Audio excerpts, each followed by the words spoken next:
What is up, sweet friends, and welcome to the Imperfect Success Podcast, the podcast teaching you, a success-driven perfectionist, how to achieve your goals imperfectly.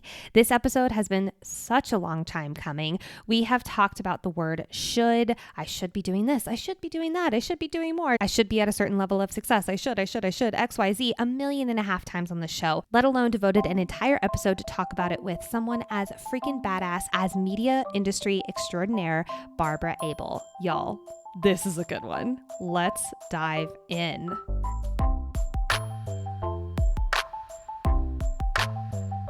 My name is Nicole Baker-Holloman. I'm a coach for perfectionists, a recovering perfectionist herself, and a striver of imperfect success.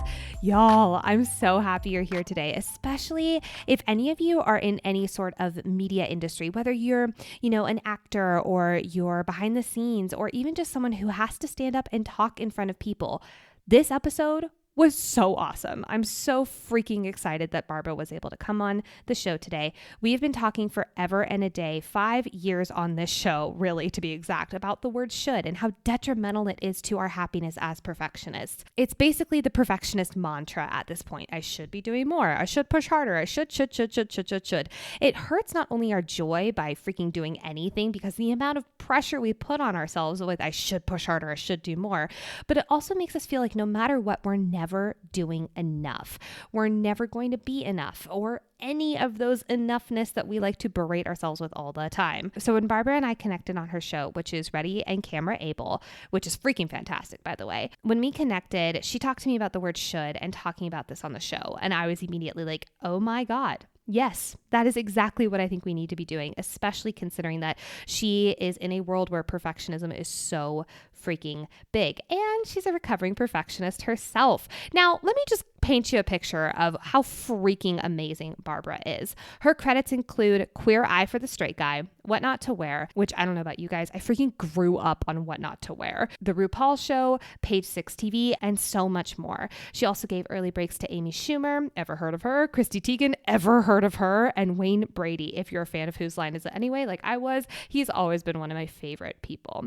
She is absolutely incredible. So without further ado, let's dive into this amazing conversation with Barbara. Welcome, Barbara, to the Imperfect Success Podcast. I'm so happy you're here today.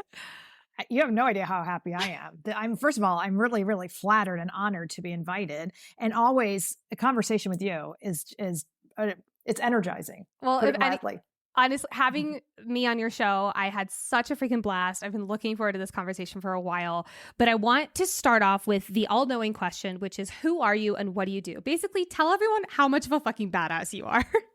Oh, thank you. You're welcome. I'm actually, quite a bit of an introvert. So to actually stand up on, virtually on your podcast and say I'm a badass is its own badass act. So thank you. So, professionally, I would say what I really do is I'm a multimedia coach and creative advisor. And functionally what I do is I help people of impact make an impact or make a bigger impact. That is, where I fit into the story. I always say when I do what I do well, I help my clients do what they do better, and then they can go out and change the world. Oh my gosh. So I'm part of that process. I help people believe in themselves. One of my gifts is, and it's also part of my career as a casting director, is I see the awesome in you often before you see the awesome in you, or the ability to tap into the awesome in you in ways that you hadn't considered before.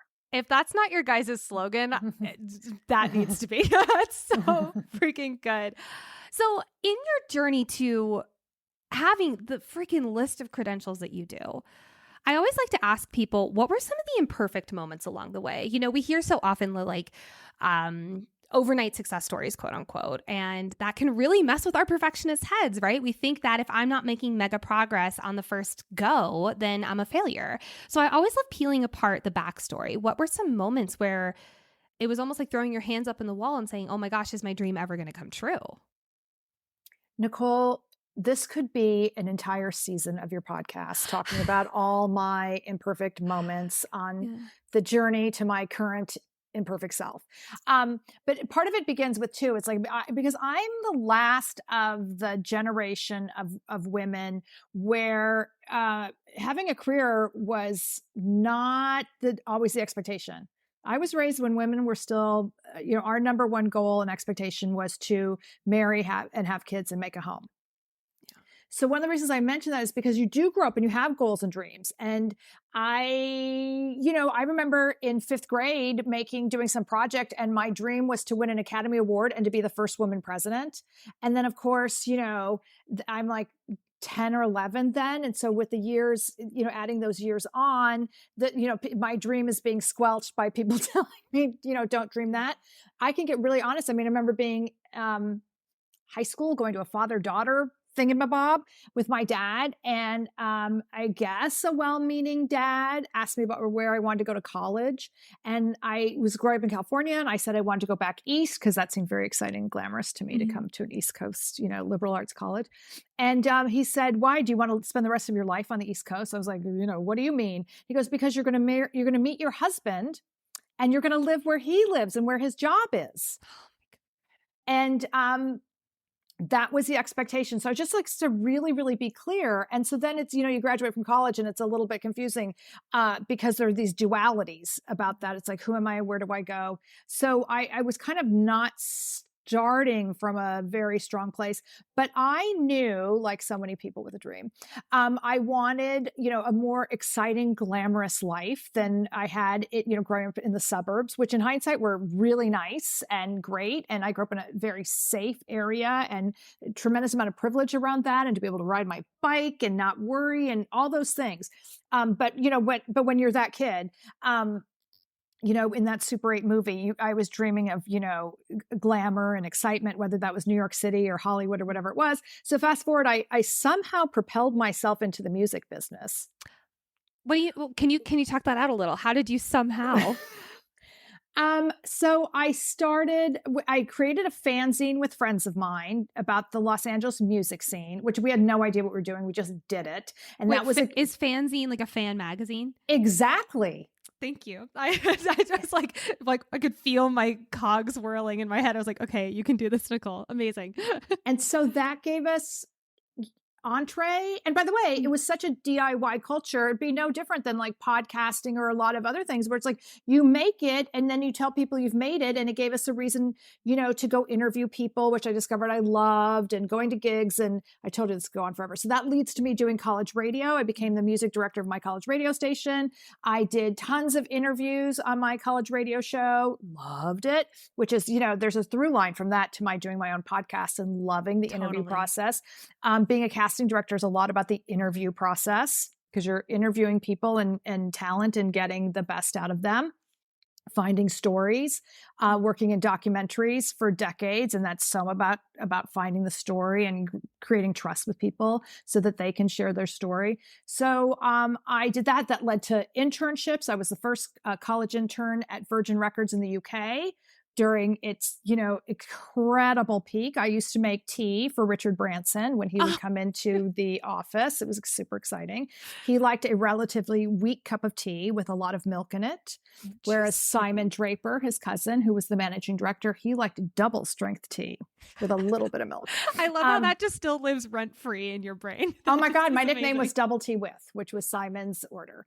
And it was just a magical time. So I did all that. And then, I get a job in music management for a very, very powerful company. And this is, not to get too heavy, but this is a story that's not surprising to people when, you read the paper. First of all the executives were men. All the assistants were women. There was almost no way to get from one side of the desk to the other side of the desk. It was a very intense, verbally abusive, sexually harassing environment. But it was my dream to work in that business. And so, but I didn't really have a plan. I mean, this is where we get into, there wasn't mentorship, in those days. There weren't guidebooks. There was like a, maybe an implied thing that you will do this until you get married or wise up or what have you. So I didn't know. So there's a bunch of stuff that happens. It's like, the career thing's not happening. I worked at a talent agency, where I learned a ton, but kind of got, stuck. There wasn't advancement. My heart was broken. I was stuck in my career. So I upped and moved to New York because I understood in some ways and this is sort of perfectionism adjacent. It was just, I knew things weren't working. And I somehow understood that change and doing something different, truly based on instinct, and then also very values based, was a movement forward. Ooh, right? Yes. Right? That's forward movement. I'm getting myself out of where I am. And even if I'm doing the same thing there, the active movement is enough change to make it worthwhile. And what am I learning from this? And it was almost like from the minute I got off that plane in New York, everything changed. And suddenly what I brought to the party was considered valuable here. And that's where then, looking back in hindsight many years later, I realized, I love music to this day. It feeds my soul, but I didn't really have any business in the music business because my strengths were not what was needed in the music business, which is really, you're either performing or you're really marketing and selling. I don't do either of those. Yeah. I'm a storyteller and a coach. Well, and I want to go back to the storytelling element of it, because you mentioned that when, you're sitting here as a casting director, you're interviewing people. What are some things that you look for on that end of the table? Because we have so many performers who listen to this podcast. It's ridiculous. What are some things you look for that you're like, that's a person I want to work with, or, ooh, that's a big red flag? Well, so I work primarily in the unscripted space. Yeah. So there are a lot of similarities, but just to be clear about that. So one of the things, in a big way, we're looking, the energy that you bring, right? And so how do you make the room feel? Because in the world that I inhabit, it's personality driven. Do you light up the room? Are you captivating in whatever that means, so that, you're going to bring eyeballs, because that's what we need. Right? Yeah. We're actually also looking, in addition to skills, because I teach skills. That's how I got into what I do, right? Is I would find people, and then sometimes it'd be like, now can you train them? Because you're looking for the ineffable. And once you find that, it's like, I can teach you to read a teleprompter. Yeah. But with that, we also look for emotional maturity or bandwidth, because the world is way more risk averse and the budgets are much, much higher. And just to pause for a sec, it was interesting. There's a current documentary on Apple Plus about the supermodels and talking about Cindy Crawford at MTV. And it's like, she's an amazing model with absolutely no on-camera skills. And they were just like, you'd be great. Let's throw you on TV. Which was awesome. And that was the MTV way, and MTV and VH1, where I spent a decade, completely changed the culture and how we communicate. And it's all really valuable. But I bring that up because, Cindy was doing House of Style in the early 1990s. Now we're, 30 years later, we don't take those kinds of risks anymore. Ooh, can you give an example? Like what would we have done in the 1990s that absolutely wouldn't touch with a 15-foot pole now? Oh my gosh. Well, so in the MTV thing, one was just taking somebody like Cindy Crawford and just putting her on camera without any training. Just being like, you go do you. Yeah. That would have been fine. Right. Because, and then we just created shows, and you would just throw stuff up there, and it was okay. It was, and for me, it was such a phenomenal training ground, because I got to cast once I was running that department. I mean, we did so much, we tried stuff. We just had so much more room to risk and experiment and go do things, as long as you could do it inexpensively and make a budget work. It was like, you've got free reign. So why don't, I'm sorry, I'm kind of pivoting the question because I'm so genuinely curious. Why don't we take those risks anymore? And this actually lines perfectly with what we're talking about today, which was the shoulds. But why don't we take those risks anymore, especially in this area of media? Okay, that is such the right question to ask. So the one hand, there's us taking personal risks. Right? And personal creative risks. So that would be important. It's just, I took my own risk in stepping out from behind the camera and having a podcast and starting to create video content, et cetera, to grow my business, to grow my brand, to make more of an impact with the people I'm trying to reach. So that's a personal creative risk, and you think it through. And you and I both know, you don't have to release the first thing that you do. Think it through, have a concept, practice, rehearse, tap into all of that stuff that we know how. So there's that.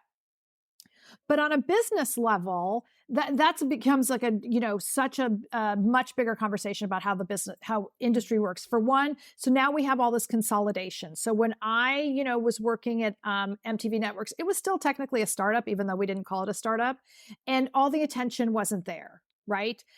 It was still, cable was still kind of nascent, and there was just a lot more money in some ways in the economy. Now we live in a world where everybody, in terms of media, there's so much debt now because everybody had to invest in streaming, which is doesn't generate the income that maybe one day it will. Consolidation, almost everything is owned by private equity. And so the lot more risk averse, and there's all this pressure to produce results, right, in terms of return on investment. So so I'm just really oversimplifying the business conversation. No, I appreciate it. Thank you. But the point is that it's we are way more risk averse, and it costs more to put out stuff. Everything is way more competitive. It's much harder to get eyeballs, right?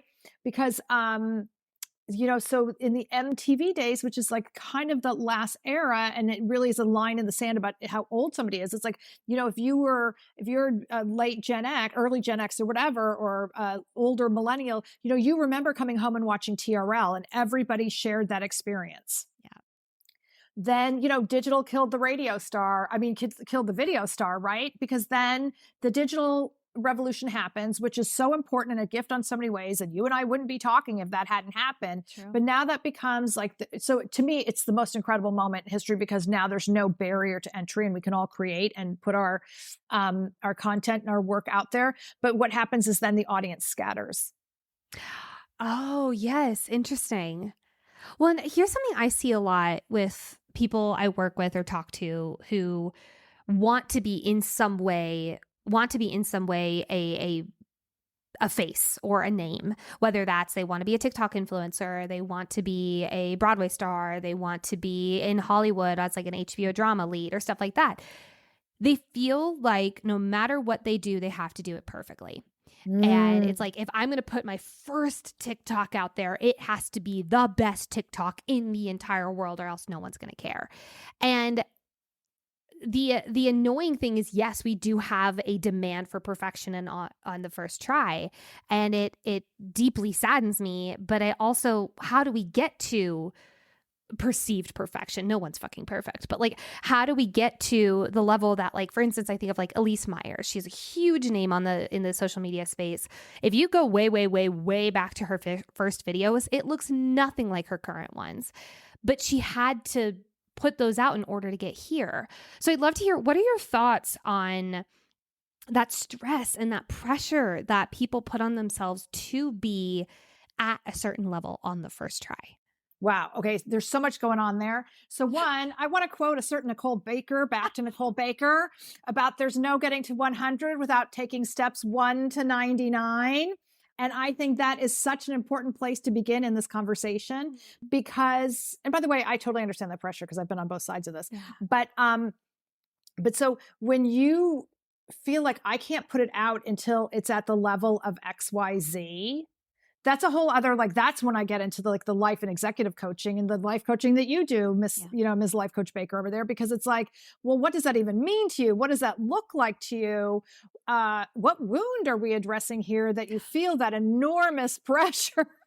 Preach it, girl. Yes. Right? Because that is not at all audience facing at all. That's totally looking inward. You're not thinking about the impact, and you're not imagining or visioning somebody watching your TikTok video and feeling joy or learning something or having their day made. You're thinking about I made that video, and you're turning the spotlight completely back on yourself. So that's okay. And I say that without judgment, but I mean, that is a lot to unpack in itself. The other thing too, though, is it's a fair point too, though. It's when we talk about people who are massively successful now, it's but we have to start from today. And so you have to look at what are the standards now? So when we're talking about perfect, are we talking about professionalism? And meeting the standards, right? And what does that look like? And how hard is that? Right? Yes. I'm over here oh my God, yes, it's so real. Oh, keep going. You're nailing it. Oh gosh, thank you. That means a lot coming from you. But and also like, what's the value of that? Like, that's important because I want to set a standard, but it's never been easier to make quality product, right? The equipment's, simpler, less expensive. We all walk around with one of the most advanced cameras of all time in our hands all day long. So that's amazing. But I even go back to, I studied film in college. And so I was film studies, which is really the history and aesthetics of film. So it's film as art history, but I still had to make some movies. And I might not have been the greatest director editor of all time. And but so I remember one film, the professor said to me, it was a little bit sloppy in its editing and some of its aspects, but it was funny, and everybody in the class laughed. Like, I got, people applauded. And he said, listen, nobody ever walked out of a movie because of bad editing. Ooh, interesting. And so he was basically, he was saying, it's like, it's not saying you want to go be a sloppy movie maker, but he was like, it's better to I entertained the audience. They loved it. They wanted more than if it had been quote unquote perfect and a snooze, which is so much about the work that I do with my clients on the communication side and however that shows up, because our focusing on perfect and the shoulds, right, is it's its own kind of safety net, and it's a comfort zone for ourselves, but it's a comfort zone that keeps us trapped because it's really not a safe place. I want to talk about these shoulds.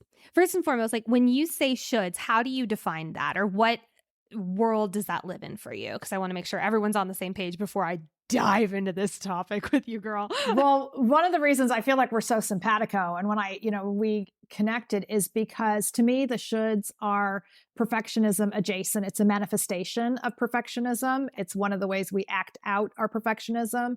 So the shoulds to me are a trap. And I caught myself in the shoulds so much of my life, right? It's like, you should do this by this age. I mean, you kind of tapped into it earlier. It's like, if I haven't achieved this by this time, I should have been a mogul. I should have an Academy Award. I should have split an atom already. I should. I should be thinner. I should be richer. I should be more cool. I should. And so should is, there's a lot of guilt and shame attached to should. And there's a big threat implied in the word should, because and usually it's us talking to ourselves. I mean, we can should other people, and we do all the time, but it's so much of the shoulds is internal dialogue. And it's like, I should do this because if I don't, and there's some implied bad thing going to happen. What's your common shoulds that you deal with still? Oh, wow. That's a great... I'm sorry, I'm really hitting you heavy with these questions. Wow. I have to sit and think about that for a sec, because I've worked on this for so long. But I mean, it's funny how it shows up. So one, is just, to be fair, one that always comes up on it every day is like, I should be doing this for my business. Like, I should be chasing the shiny object, right? So we all get stuck in those shoulds. And this is, I guess I could pause and talk about like how we reframe, because you have to teach yourself to kind of Byron Katie your way through it and go, is that true? What's another way I can look at this? What are my options? Because it's like, because some people say to you all the time, like, you should be on TikTok. You should have a podcast. You should take this class. You should sign up for this thing. You should have 100,000 followers by now. Those are all shoulds that keep us trapped. And we hear it and we're like, they're right. Mm-hmm. They're right. And it's so I just think that's all over the place. People are like, you should go in and ask for a raise. I'm like, okay, maybe, but it's like, I don't know how to do that, or I don't know if the timing's right. I mean, there's so many other things. And sometimes shoulds can, masquerade as well-intentioned, but I just think it's such a heavy thing. And honestly, Louise Hay in her first book was like, it should be banished. That's a should. We should banish the shoulds. But also, I mean, so there are things I loved with, like, exceptional shoulds, like, you should care about the environment. You should take care of your health. There are some, you should be kind and, live the golden rule. Yeah. There are lots of, legitimate shoulds, but it's when you stop and ask yourself, when I'm saying should, what am I really saying? And a healthy reframe would be to say, I want or I choose. Ooh, I've heard I want, I love, I choose. And I feel like, especially because I've done this exercise with people where for instance, I see this a lot when people are wanting to start businesses, like the algorithm listens to us and they start showing us ads of like, here's how you build a business in 30 days. Meh. And it's like, here's how you make $100,000 because you should be making $100,000 in your first 6 weeks of opening up a business, which I think is absolute crap to begin with. Those are unicorn stories. That's great. But a lot of them takes really hard blood, sweat, and tears at the beginning. And it's not 6 weeks. 1 to 99, as Nicole Baker taught me. Yes. But when people come to me and they're saying I feel like I should be doing more. I feel like I should be further ahead. I feel like I should be making X amount of money, I normally say to them something along the lines of, do you want that? Thank you. And then they go, 1,000%. Oh, it's asking them, do you want that? And do you want all the stuff that's going to come along with it? For instance, I was literally just having this conversation. They said, I feel like I should be posting 5 times a day on TikTok.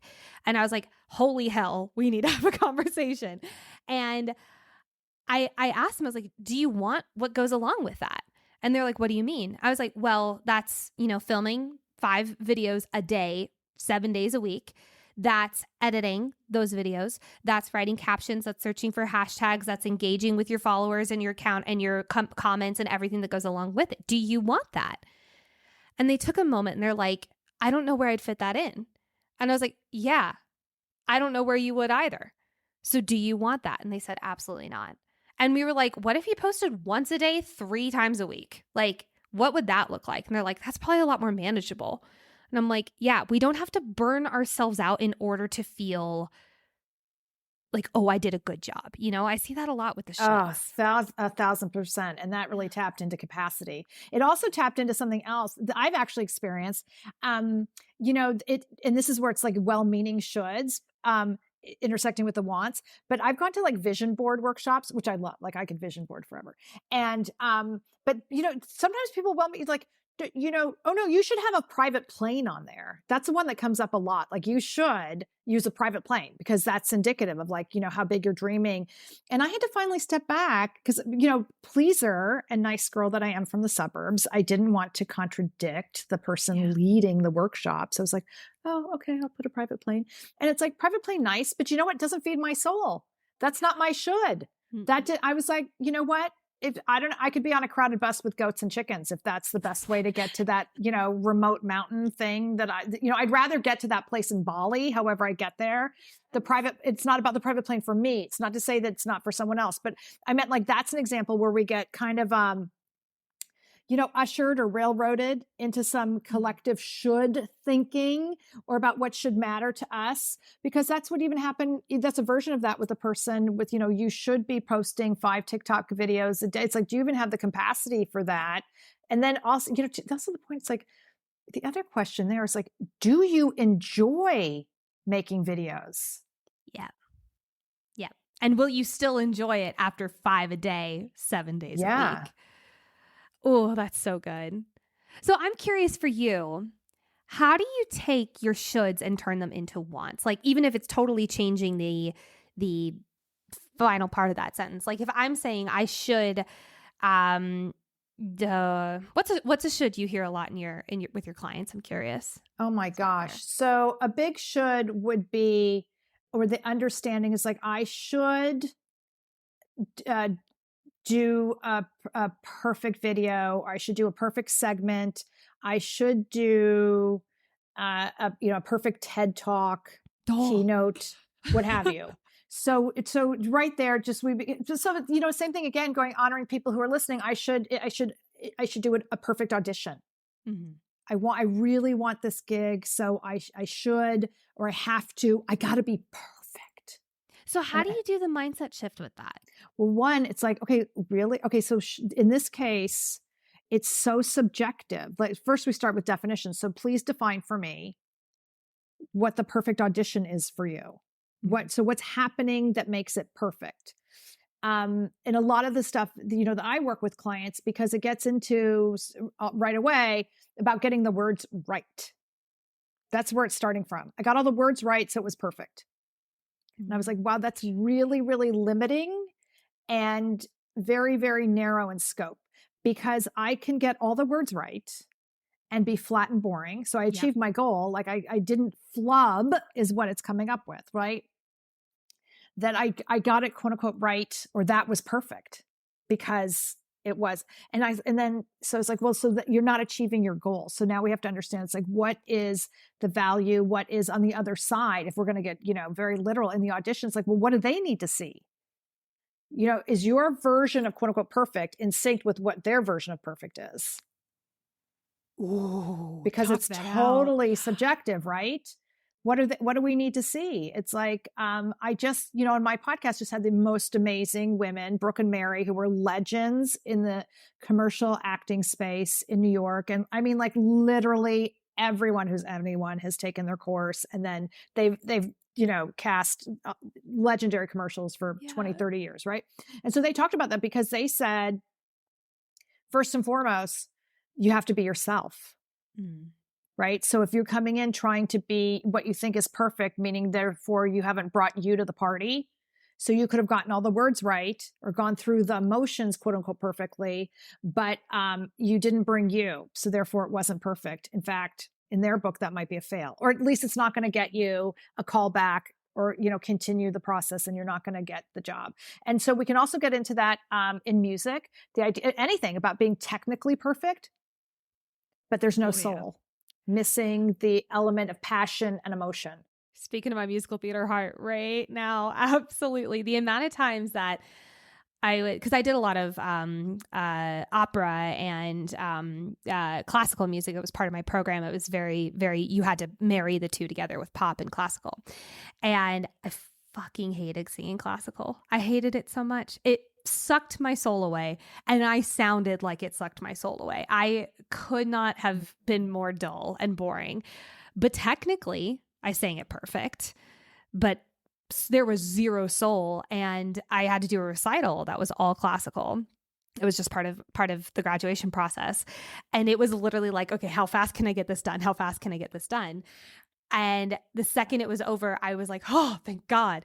But I'm not going to lie, for a long time after that recital, I beat myself up into oblivion because it was, you didn't do it in a way that was interesting, and therefore people weren't entertained, because I've always been about like, how can I make sure people feel entertained? And it used to be very people pleaser driven. And I was like, oh my God, people in the audience were bored, and therefore you wasted their afternoon. Like, it was a mega mental beatdown, because even though technically it was quote unquote perfect, it was, in my mind, the biggest failure, which sucked. It really sucked. That's so painful too, because the binary thing about that, that it's either or. Oh, our perfectionism brain loves the black and white, don't we? Right. And I actually want to honor too anybody who's listening who's a dancer, because dance is about perfection.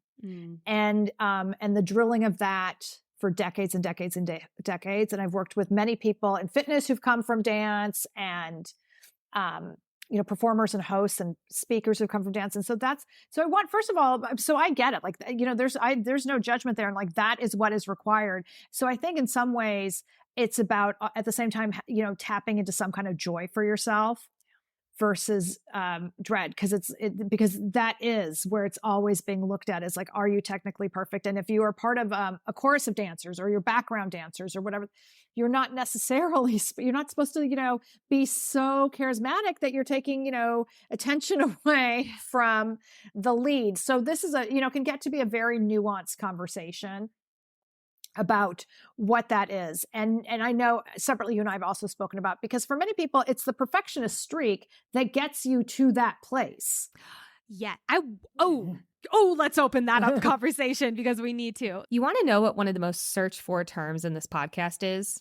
Overwhelm. And of course it is. We've got 12 goals we're currently working on. Our to-do lists have been written, and most likely rewritten, in 7 different places. You said yes to way too many people when you were feeling social last Tuesday, and to top it all off, because you're so overwhelmed, you're scrolling through social media, seeing these amazing people accomplishing these amazing things, and then you beat yourself up because you should be doing more. Overwhelm is taking over society. And because of this, I've spent the past year studying the neuroscience of overwhelm and how it affects high achievers. And through all that research, I created an exercise that now leaves most of my private clients in tears of relief after we do it together. But now that exercise is available for you too. Over the Overwhelm is a mini course teaching you a short 15-minute exercise on how to actually get yourself out of overwhelm. Because when we're in overwhelm, the last thing we need is like a 2-hour masterclass to watch. We need a 15-minute done and dirty exercise. But because here at Imperfect Success, we believe in knowing the science behind why we do things, I've also included an explainer video for this reason that goes behind the neuroscience of why overwhelm exists in our brains in the first place, especially as high achievers. But also, because I believe in going above and beyond for you people and your amazingness, I've included troubleshooting videos that address the main causes of overwhelm and how to stop it in its tracks. This mini course has quickly become the most popular here at Imperfect Success / Life Coach Baker. And the best part is it's $30 and it's yours to watch again and again and again whenever overwhelm comes up. You can get more information about Over the Overwhelm by clicking the link in the show notes. Now, let's get back to the episode.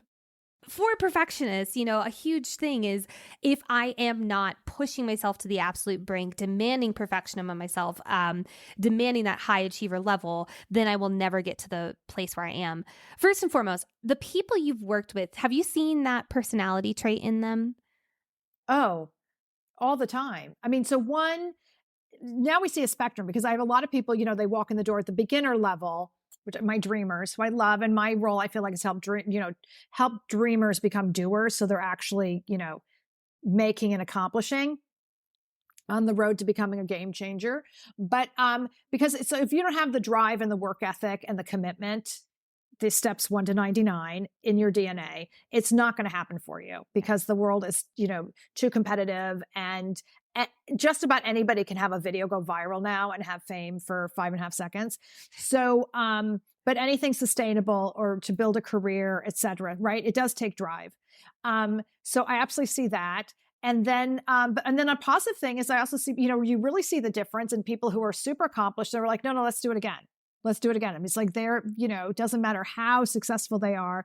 They understand I have to rehearse, or we're going to try this different ways and figure out what is the most impactful way, but they're not stuck in the perfects. Do you know what I mean? They're not sitting there going, it's like, yeah, but let's look at this. Does this line land better this way or that way? They've started to build criteria to understand, why are we working on this? Why are we doing just, one more take? Why are we trying one more thing? It's just like, I feel like incrementally it could just be better.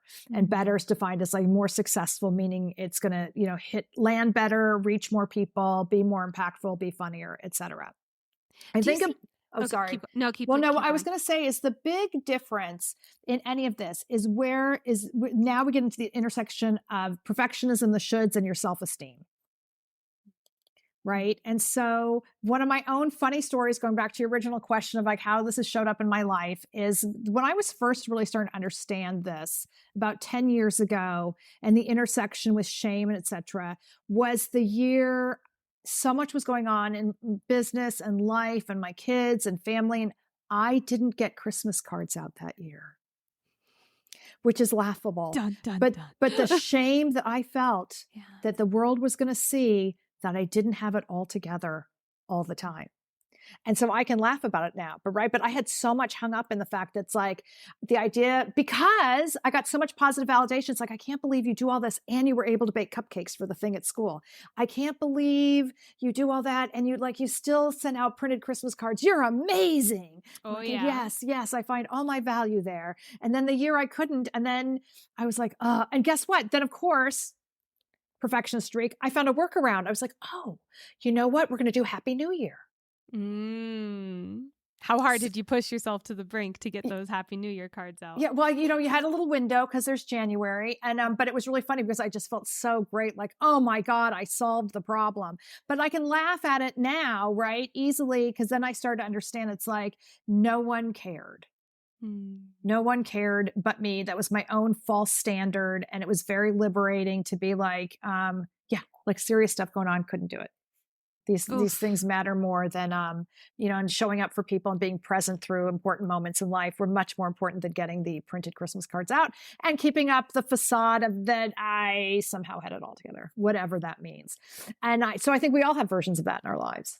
I was literally before you and I hopped on, I was on with a client and she's in what we call push periods, which is basically like something's needing a lot more attention and energy from her life right now.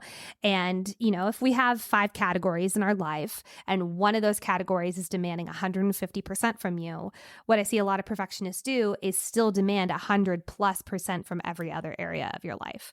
Yes. So Christmas cards would be a beautiful example here, still demanding 100% to get those Christmas cards out. But when we're in push periods, or honestly, even when we're in just like nose to the grind periods, like when I was an actor in Chicago, I was waking up at 4 a.m. I was standing outside for 12 hours. I was not in a normal state of life. And yet I still demanded 100% from every other chapter and every other category. And it made me, I never could meet 100% because it was impossible. And so it meant I was constantly living in this state of, you're not enough here, you're not enough here, you're not enough here, and just beating myself up to absolute oblivion. And it wasn't until, honestly, in the last few years that I started researching and figuring out, okay, if I take this down to 60% and this one down to 40%, I mean, I'm in a push period in my life right now, like I've never been in my entire life. And one of those had to go down to 0, absolute 0 to the oblivion, and no one died. No one burst into flames.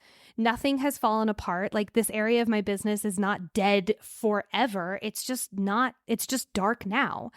And dark meaning like it's at 0%. And so I think that it's important to remember like those shoulds I think also can come up in, I should be perfect in all of these areas. And it is literally impossible to demand that level of output from yourself in all those areas, especially like, you're saying like these people who are really hard workers, these people who are very, like in that area where they need to like get their asses into gear, like thinking like more beginners and getting into doers. I see so many people still try to demand that same level from everywhere else. Do you see that in those beginners as well?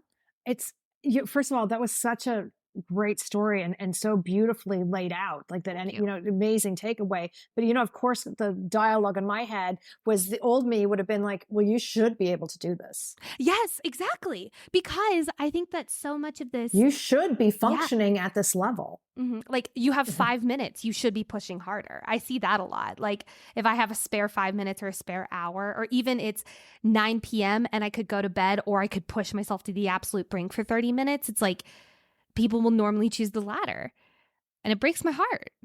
Yeah, no, 1,000%. But that's the should dialogue is alive and well and very loud and amplified in the story that you just gave.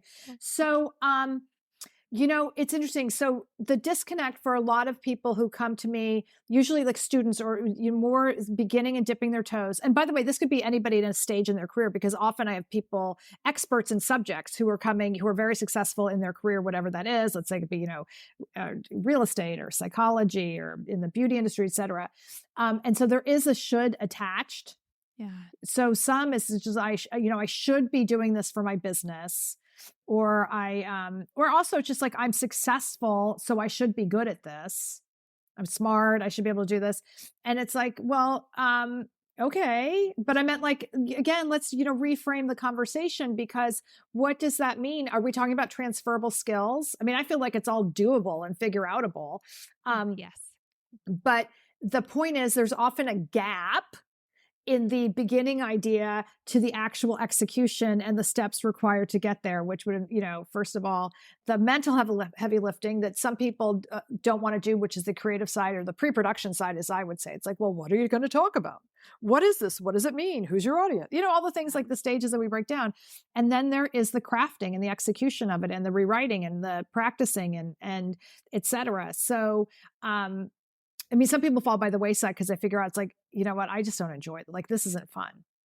And then it's also fair to be like, I didn't get into my field. Like, I didn't decide to be a brain surgeon because I wanted to make TikTok videos Or I'm just making that up, but you know what I mean? Like I do. And that's been a challenge in the digital age for many, many people who, you know, because suddenly it happened to me. It came out of nowhere. It's like doing your job isn't it enough. Now you have to like market it at the nth level. Yes.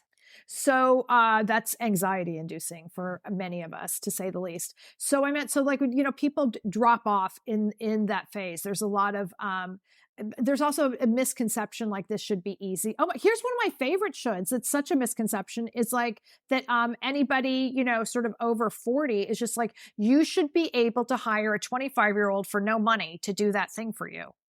It happens all the time. Can you talk that out a little more? Oh my God, there's this sort of blanket idea. I get it. I hear it all the time from people that the answer to your digital marketing issues and your social media is the thing that you have not found yet is the right inexpensive 25-year-old who apparently can do this in their sleep. Because there's this whole idea that, you know, and my kids are 26 and 23, right? So it's like they're digitally native.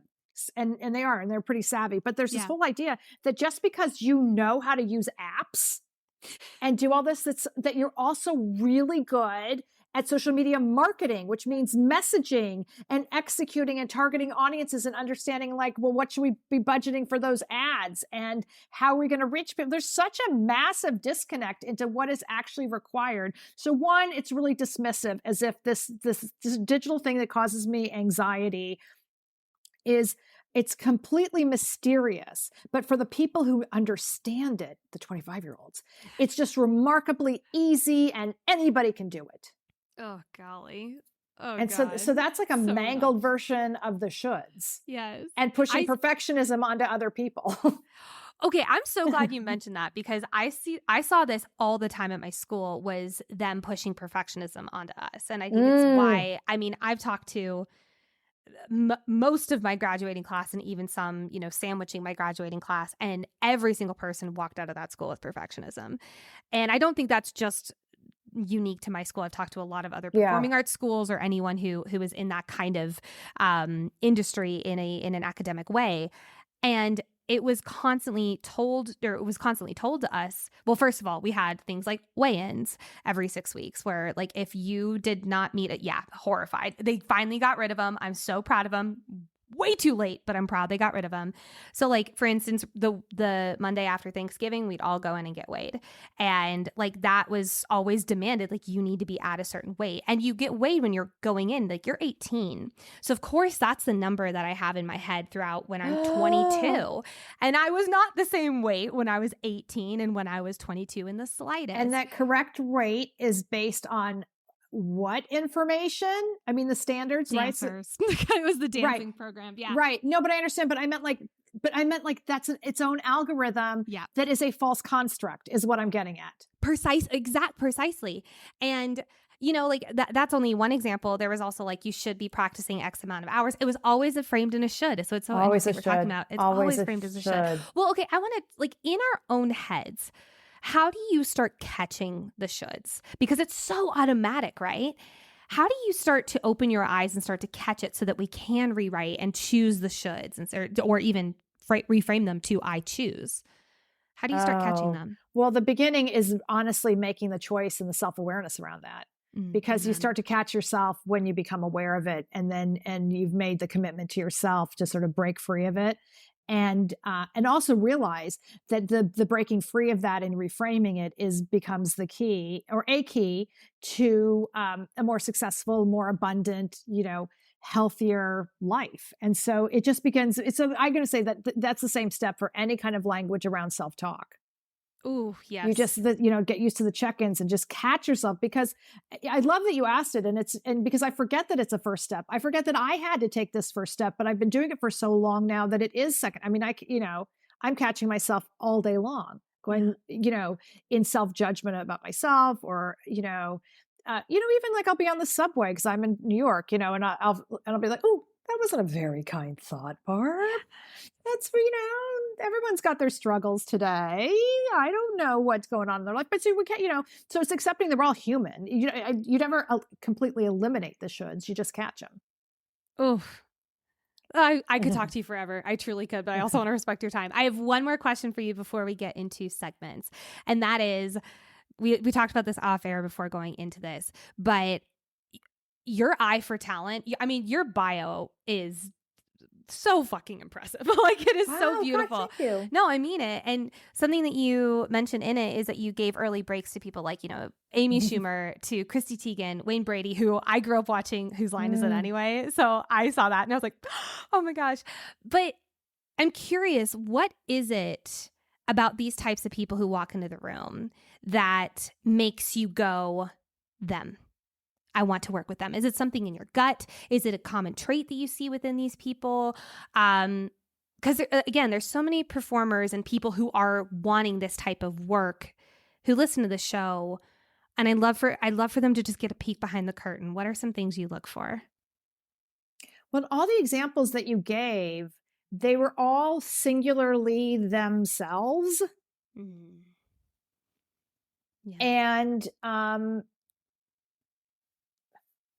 this is because this is so subjective and it's not something somebody can necessarily take away or practice. But I will say they were all themselves. They were really working hard. I mean, literally, like in terms of work ethic, I'm going to presume, because anybody who's got a sustained career, is that they asked questions and took good advice from people that they could trust to listen to guide them.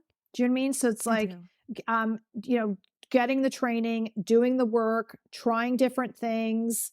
It's to the point of like taking risks. They all pursued passions and interests. Because, Chrissy, I could talk about all day, because it's like, she's so famous now that it's easy to forget. It's like she's, a model. Like, she's coming from being inside a very specific world, and she starts to break out by being an early adopter to social media. And she was freaking hilarious on Twitter, which was the platform she really started on. And I remember she, like, this random post she wrote about like spending hours, getting the knots out of a gold chain. And she's like, she's like, see, that's the kind of girl I am, really you focus. And I was like, okay, that's the funniest thing I've ever heard. And then on top of it, all three of them, by the way, here gets, I'm glad you asked this. All three of them, strong point of view and very confident in sharing it in their own way. So again, Chrissy was funny and had and was not afraid to offend people and was extremely unique and had her own distinct voice. And so there's that.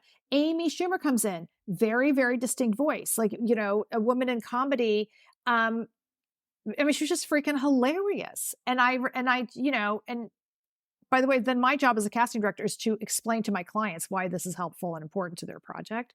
And so the same thing, with Wayne Brady, because he was like funny, but these were music themed shows, by the way. And so it's like, they all had a love of music. It was like, and you don't see that every day. And also, like Wayne, deep knowledge and again, and then also, for all of Chrissy's outrageousness that was outward facing, total professionalism. And so, by the way, and I bring that up, I never worked with Snooki from Jersey Shore, but I always bring this up as an example. It's like, she wouldn't be where she is and have a sustained career, whatever the episode, if she was not professional, meaning showing up on time, prepared. I think of Billy Eichner, who I'm a huge fan of, and I used to bring in him early in his career. Nobody knew what to do with him because he was just so wildly original and ahead of the curve that it was like he was like 10 years too soon. But now he has a massive career as like an actor, producer, director.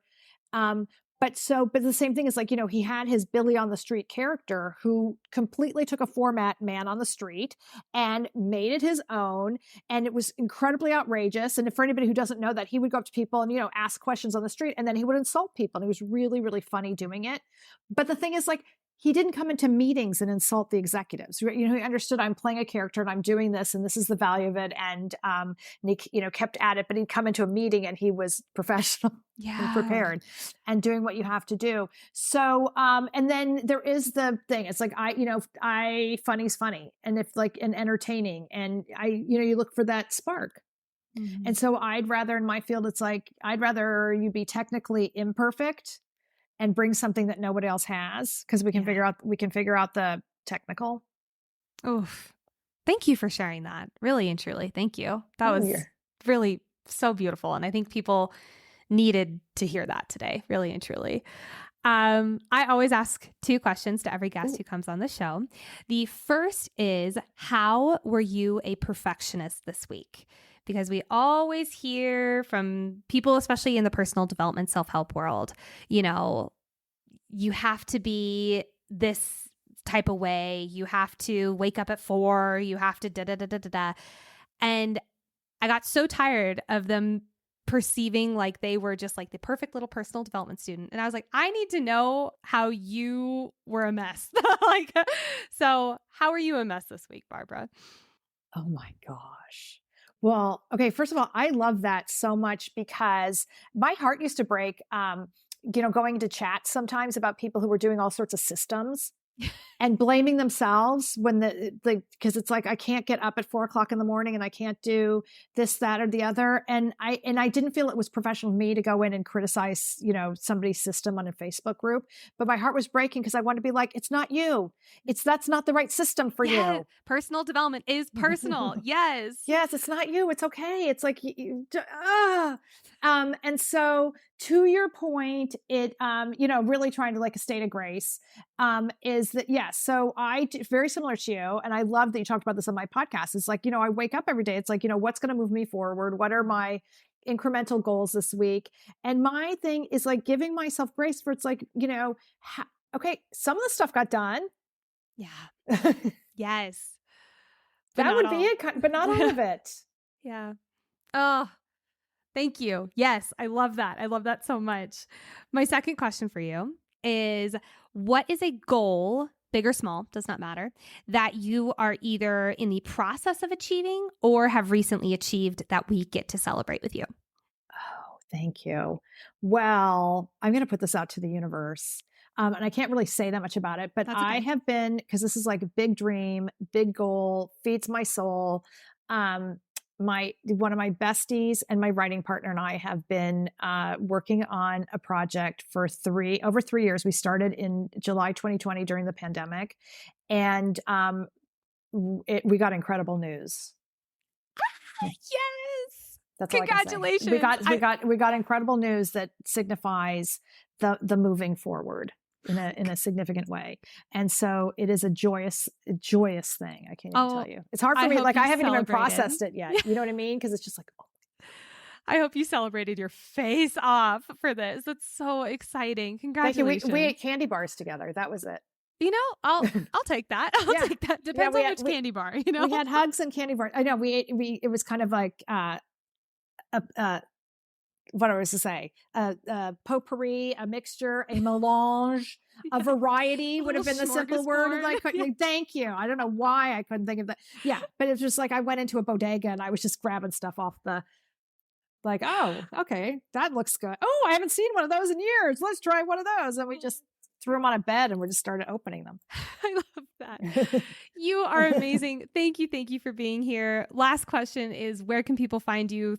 Throw all the things at them. Oh my gosh. Thank you so much for asking. So first and foremost, I'm so super easy to find everywhere. So if you just remember my name, Barbara Abel or Barbara Barna Abel, and Google that, I come up all over the place. My website is Abel Intermedia, ABEL, like Abel in the Bible. I always have to remind people. AbelIntermedia.com. My podcast is there. My contact information is there. And then LinkedIn, Instagram, Facebook. I'm still officially on X, formerly known as Twitter, but not so much. It's so hard to think about it. Like, okay, yes, it's X now, not Twitter. And then Threads was a thing for like the hottest of seconds. For a weekend. And then it bummed me out. I actually missed Twitter because I was an early adopter and I used to love Twitter parties. And to this day, I still feel like it is the best place to get breaking news in real time. Oh, interesting. And I have an amazingly curated, I don't even know if people know you can make lists. There's so many great things that got destroyed. And I only bring that up because I'm putting it out to the universe and smart people who listen to your podcast. I would love some awesome person to come around and innovate a platform that allows for that exchange of information in real time. Oh my God, that would be amazing. Okay, listeners, you have a task. Go do it. There you go. By the way, and just to finish, it doesn't have to be perfect. No. It just has to work and be inclusive and welcoming and safe. Super imperfect success right there. Barbara, you're amazing. Thank you for being on the show today. Oh, a million thank yous. I cherish you. I'm obsessed with her. I don't know any other words. I'm truly obsessed with her. I'm so grateful that she came on the show today. I'm going to have all of her links to not only her podcast, but also her profiles and her website, all in the link in the show notes. I hope you guys got so much out of this show today. Keep striving for that imperfect success, especially as you're going in and playing big in the media industry. I love you all, and I'll talk to you soon. Bye.